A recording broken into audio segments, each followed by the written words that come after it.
मेरी बच्ची की सालगिरह है। मैं ये चाह रहा था कि उसकी बर्थडे इधर होती और हम इकट्ठे सेलिब्रेट करते, लेकिन अनफॉर्चुनेटली ये पूरा नहीं हुआ। आप उसकी एक कज़न ज़ैनुल आबिदीन से उसकी आप शादी कराना चाह रहे थे। लेकिन मेरा तो ऐसा कोई इरादा ही नहीं है। दुआ के ऊपर घर पे तशद्दुद होता था। आप मेरी हालत से सोच सकती हैं कि मैं तशद्दुद करता था उस पर। दुआ ज़हरा काज़मी के वालिद इस वक्त मेरे साथ मौजूद हैं, मेहदी अली काज़मी। और दुआ ज़हरा की आपने देखा कि मुतअद्दिद वीडियोज़ आई हैं जिसमें उसने बयान दिया है कि वो अपनी मर्ज़ी से जो है लाहौर गई है और अपनी मर्ज़ी से उसने वो निकाह किया है। लेकिन जानते हैं इनके वालिद से कि उनका इस हवाले से क्या कहना है। और आज क्योंकि वो किसी वकील के पास भी गए थे और कोर्ट भी गए थे और दुआ ज़हरा ने मुकदमा भी कर दिया है अपने वालिद पर कि वो उन्हें हिरासा ना करें मज़ीद। तो इस हवाले से जानते हैं कि इनके वालिद का क्या कहना है। मुझे बताइएगा कि आज आप किसी वकील के पास गए थे, तो क्या आप भी उनके ऊपर मुकदमा करने लगे या आप भी कोई कानूनी रास्ता इख्तियार कर रहे हैं? मैं सबसे पहले तो मैं एक अपना लीगल वो वे देखने गया था कि मेरे पास क्या लीगल ऑप्शंस हैं, क्योंकि मैं बहुत होपफुल था कि आज जो हमारी कराची सिंध की जो पुलिस गई हुई थी वो उसे लेकर आ जाएगी। लेकिन अनफॉर्चुनेटली उसने जो बयान दिया, मैं जो समझ सका हूँ अंडर इन्फ्लुएंस थी, अंडर प्रेशर थी किसी अननोन फैक्टर के, उस वजह से उसने वो बयान दिया और उसकी वजह से वो यहाँ आ नहीं पाई। इसके अलावा अब मैं देखूँगा कि मेरे पास क्या ऑप्शंस मौजूद हैं। ठीक है, दुआ की सालगिरह भी है 27 तारीख को। उस हवाले से कुछ आपने सोचा है कि आप क्या करेंगे? मेरे ख्याल से आप बता रहे थे कि लाहौर जाने का आपका इरादा है, तो एक सरप्राइज़ दुआ के लिए शायद। मेरी बच्ची की सालगिरह है। मैं ये चाह रहा था कि उसकी बर्थडे इधर होती और हम इकट्ठे सेलिब्रेट करते, लेकिन अनफॉर्चुनेटली ये पूरा नहीं हुआ।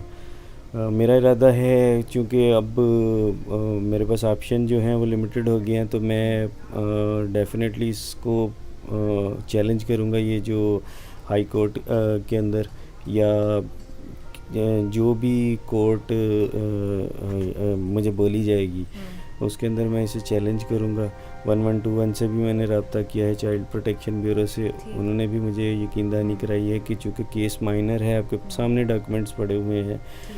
आई डोंट नो वो किस रीज़न से, किस बिहाफ के ऊपर वो 18 साल बोल रही है। आपके सामने डॉक्यूमेंट्स उसके सारे पड़े हुए हैं, ओरिजिनल वाले।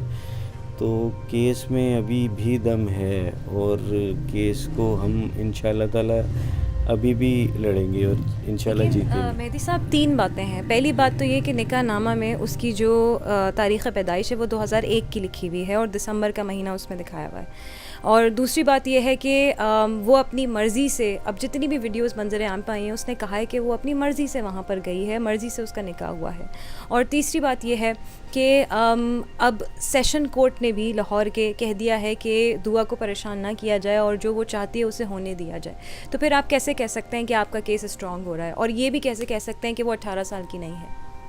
18 साल की नहीं है, वो तो आपके सामने डॉक्यूमेंट्स पड़े हुए हैं, आप उसे वेरीफाई कर सकते हैं। उसका बर्थ सर्टिफिकेट है मेरे पास मेरे पास सबसे पहली बात ये कि मेरी जो मैरिज है वो आप देख लें। मेरी शादी को 16 साल 11 महीने हुए हैं, मेरी शादी को 18 साल नहीं हुए, तो वो कैसे कह सकती है? वो कल 14 साल की होगी इंशाल्लाह। ठीक है, तो शी इज़ ए माइनर। ये तो 100% मेरे पास एक ओरिजिनल प्रूफ पड़ा हुआ है। उसके पास ऐसा कोई एविडेंस नहीं है कि वो 18 की है। ठीक है, वो जस्ट अगर आप मेरा ख्याल है निकाहनामा भी देखें तो उस पर कोई नंबर वंबर भी नहीं है आईडी कार्ड वगैरह का। ठीक है, तो जस्ट एक खानापुरी करके वो बना दिया गया और जो वो मौलवी था उसने भी बाद में रोल बैक कर दिया कि मैंने तो ये निकाह भी नहीं पढ़ा। दूसरी चीज़ ये कि केस इस तरह से कि मैं सिर्फ रिव्यू की पिटीशन उसमें डालूँगा और उनको कहूँगा कि क्योंकि अभी ये जो केस हुआ इसके अंदर हमारे एंड से तो कोई पार्टी, कोई बंदा मौजूद नहीं था, तो वो जस्ट वन साइडेड हुआ था। आई एक्सेप्ट कि उसने बयान दिया वहाँ, लेकिन आई एम 100% श्योर कि उसके वो अंडर प्रेशर थी, जिस भी रीज़न से थी। ठीक है, लेकिन दुआ ने ये भी तो कहा है कि दुआ के ऊपर घर पे तशद्दुद होता था, और दूसरा ये कि आप उसकी एक कज़न ज़ैनुल आबिदीन से उसकी आप शादी कराना चाह रहे थे ज़बरदस्ती, तो इसमें कितनी सदाकत है? जैसे वो अपना 18 साल का वो झूठ बोल रही है, ऐसे वो उससे ये चीज़ें भी बुलवाई जा रही तो हैं। ज़ैनुल आबिदीन नाम का कोई कज़न नहीं है? बिल्कुल है, लेकिन मेरा तो ऐसा कोई इरादा ही नहीं है। कौन है ज़ैनुल आबिदीन? मेरे भाई का बेटा है, लेकिन ऐसा कोई इशू नहीं है, ना कभी मैंने ऐसा सोचा और ना मैं कभी ऐसा सोचता, क्योंकि एक एज गैप था दोनों के अंदर। और दूसरी चीज़ ये कि अगले वो बंदे की कितने वो साल शायद का? किसी और को पसंद करता होगा, या उसका कोई अपना, मैं किसी के ऊपर वो, ये बिल्कुल एक गलत। ये जब वहाँ गई है, उन्होंने इससे इन्फॉर्मेशन कलेक्ट की कि घर में कौन कौन था, तो उन्होंने एक नाम के ऊपर केस को थोड़ा सा मजबूत बनाने के लिए उन्होंने एक नाम लेकर तो उसके ऊपर वो डाल दिया कि ऐसा कुछ भी नहीं है। दूसरी चीज़, उसने कहा कि मैं तशद्दुद करता था। आप मेरी हालत से सोच सकती हैं कि मैं तशद्दुद करता था उस पर। गली के अंदर आप एक एक घर में जाइए और आप उनसे पूछिए कि कभी इस घर से लड़ने की आवाज़ आई हो, जो मेरा घर था। मेरे घर के नीचे जो लोग रहते हैं, आप उनसे पूछिए, सामने वालों से पूछिए, कोई भी नहीं बताएगा कि कभी भी इस घर से लड़ाई झगड़े की या मार कुटाई की आवाज़ें आई हों। तो ये जो उसे बोला गया, जिस भी प्रेशर में है वो, जो उसे बोला गया वो उसने बोला। तो आपको क्या लगता है कौन इसको बोल रहा है ये करने को? वो जो दूसरा एक हमने छोटा लड़का देखा उसके साथ, ज़हीर अहमद, क्या आपको लगता है वो है उसके पीछे? और वो कौन है लड़का? वो यहीं पे का रहने वाला है? वो यहाँ का नहीं है मेरे लिए, तो मैंने तो उसे कल फर्स्ट टाइम देखा है। अच्छा। ठीक है, मेरे लिए वो दो तीन दिन पहले वो एक नाम निकलना शुरू हुआ था, जब इंटेलिजेंस ने वर्कआउट शुरू किया है गेम के ऊपर, और गेम के अंदर से एक आईडी निकली, और कौन सा गेम था? क्लैश ऑफ क्लैंस गेम का नाम था। ऑलराइट। उसके अंदर से वो आईडी एक निकली, और उसके बाद पबजी नहीं था? देखिए, पबजी तो मैंने इसे डेढ़ 2 साल पहले, मेरा ख्याल है कम से कम भी 1.5 साल पहले मैंने स्टॉप करवा दिया था कि ये नहीं खेलना, क्योंकि वो उसके बारे में बहुत सारी इंटरनेट के ऊपर चीज़ें आ रही थी कि बच्चे वो खेलते हैं और उसके बाद उसके नेगेटिव। लेकिन मैं तो मुझे ये पता ही नहीं था कि इस गेम के अंदर मैसेजिंग सर्विस है। इसमें मैसेजिंग भी थी, और इसके अंदर शायद मुझे बाद में इंटेलिजेंस ने बताया कि इसमें तो कॉलिंग भी हो जाती है। ओके। तो वो मैंने तो खैर कभी उसे कॉल पे तो नहीं देखा, लेकिन उसके अंदर से मैसेजिंग पे उससे उस लड़के का कितने अरसे से खेलती थी वो क्लैश ऑफ क्लैंस? गालिबन मेरा ख्याल है 1 साल तो हो गया होगा। अच्छा, 1 साल से मतलब वो खेल रही थी, तो हो सकता है 1 साल से शायद थोड़ा ज़्यादा टाइम हो या 1-2 महीने कम हो, लेकिन एटलीस्ट इतना तो था। और दुआ घर में आप देखते होंगे, अगर पीसी या लैपटॉप जिस चीज़ के ऊपर भी खेलती थी, आप मुझे बताइएगा, तो वो कितना वक्त गुजारती थी वो गेम वगैरह खेलने में? पीसी लैपटॉप के ऊपर तो वो बहुत कम खेलती थी। असल उसका जो आईपैड था उसी के ऊपर वो गेम अच्छा। खेलती थी, और दिन में 5-6-7 घंटे तो एटलीस्ट खेलती थी। ठीक है। डिफरेंट टाइम्स के ऊपर, कभी 2 घंटे खेल लिया, कभी 2 घंटे खेल लिया। तो उन्होंने बेसिकली क्या इन्फॉर्मेशन रिट्रीव की है उसमें से, जो गेम उन्होंने उसमें निकाला है? उसमें एक जस्ट आईडी मिली थी, और उसके अंदर उन्होंने वो उसको पास पहुंचना शुरू किया, तो उन्होंने मुझे कहा कि ये एक ऐसा लग रहा है। एक नाम, कोई मैसेजेस कुछ भी नहीं? प्लस गूगल के अंदर से, गूगल की हिस्ट्री के अंदर से उन्होंने एक यही ज़हीर अहमद का एक नंबर निकाला। ठीक है, तो जो डिलीटेड था, तो उन्हें शक होना शुरू हुआ। लेकिन उसी दौरान ये निकाहनामा कल आपने देखा, ये मेरा ख्याल है 1 दिन 2 दिन पहले पीछे चले जाएं तो ये निकलना शुरू हुआ था। अभी वो तो इस चीज़ पे ना वो श्योर थे ना मैं श्योर था, लेकिन उसी दौरान एक निकाहनामा आया और वो इस नाम से था, तो वो तो हमारे लिए शॉकिंग चीज़ थी। ठीक है, तो आप क्योंकि कह रहे हैं कि आपने इससे पहले ना ज़हीर अहमद को देखा, ना ही आपने उसके बारे में सुना, लेकिन दुआ की आपको क्या लगता है? अभी आपने यकीनन वीडियोस तो देखी होंगी, तो इतनी स्ट्रॉन्ग एसोसिएशन उसकी बन गई है वहाँ पर, तो आप मतलब क्या आपको लगता है कि बेहतर है उसको यहीं पर ले आना, या फिर उसको आपको क्या लगता है कि क्या बेहतर है?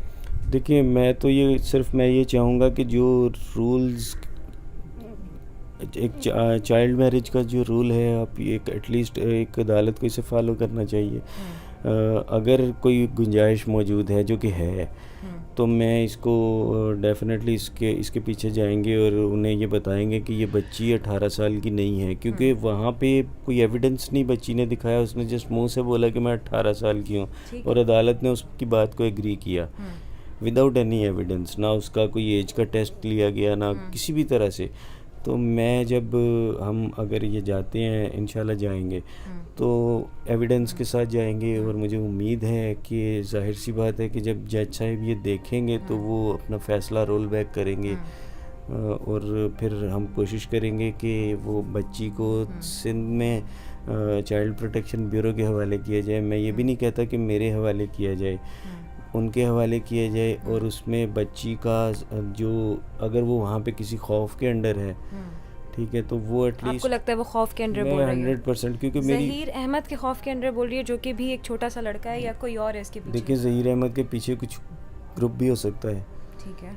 ये भी तो हो सकता है कि ज़हीर अहमद को आगे कर दिया गया हो एक चीज़ को पर पर्दा डालने के लिए। मेरी तो दुआ है कि वो ज़हीर अहमद एक शरीफ लड़का हो एटलीस्ट, अगर, ठीक है, तो लेकिन अगर खौफ मुझे इस चीज़ का है कि अगर उसके पीछे कोई गैंग निकला तो उसने एक डमी सा बंदा आगे खड़ा कर दिया, क्योंकि निकाहनामा अगर आपने भी देखा है तो उसमें बहुत से क्वेश्चन मार्क हैं, तो उस चीज़ से मैं डरता हूँ। मैं उसके लिए मैं अभी भी फ़ाइट करूँगा। ठीक है। कब जा रहे हैं आप लाहौर? उसकी सालगिरह वाले दिन, 27 वाले दिन? जी। ठीक है। तो कोई आपके दिल में ऐसा खौफ कि जब आप दुआ से मिलेंगे, या फिर आपने अपने जहन में कुछ सोचा है कि जब आप वहाँ जाएंगे और दुआ से मिलेंगे तो कैसी होगी आपकी मुलाकात? मैं कोशिश करूँगा कि अदालत एक मुलाकात करवा दे, क्योंकि देखिए इतना राइट तो बनता है माँ बाप से।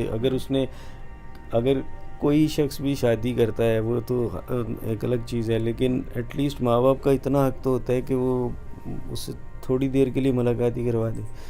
तो मैं तो रिक्वेस्ट करूँगा जज साहब से भी कि मुझे थोड़ा सा टाइम दें, भले ही जज साहब के सामने मुझे टाइम दे दें, मैं अपने बच्चे से थोड़ी बातें तो कर लूँ कि बेटा ये जो आपने किया वो किया, आप मुझे बताओ, आप किसी प्रेशर में हो तो मैं आपके सामने खड़ा हूँ, और मैं पूरी उसकी हेल्प करने की कोशिश करूँगा, तो जो मैं कर सका मैं करूँगा। बिल्कुल ठीक है। बहुत बहुत शुक्रिया मेहदी साहब।